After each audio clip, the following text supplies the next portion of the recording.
Hi guys! Ito na po yung araw, nagagastos ako ng malaki. Opo, yes po, tama po kayo nang narinig. Malaki po, dahil sa katulad ko mahirap, malaki na po yun para sa akin. Ang 1,000, 2,000, 10,000, charot.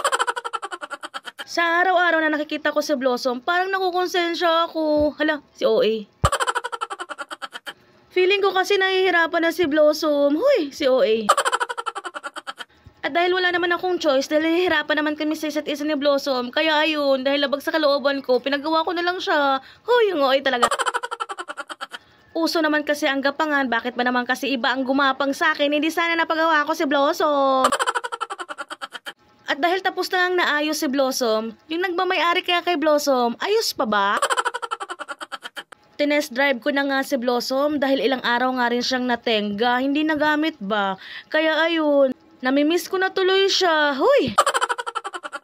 Si partner nga ang nag-video sa akin dyan. Kaso nag-isip nga yung 1 MB kong utak ng ilang beses. Wag na lang pala. Huy!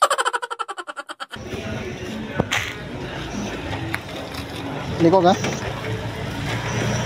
Yung tinanong nga ako ni partner kung liliko ako, ano kaya sa tingin niya?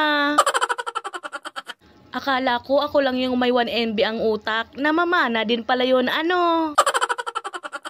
Bumili nga ako ng cellphone na pinag-ipunan ko, na pera din ni partner, deserve ko naman siguro to, ano?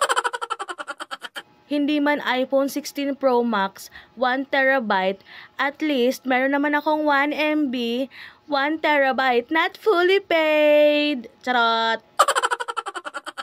At dahil kulang nga ang pera ko, syempre, saan pa ba ako uhugot? Eh di kay bankrupt. Please follow, mag-like and share ng ating mga videos. O siya, mga mare-pare, ate at kuya, hanggang dito na lang muna tayo, no? Thank you for watching.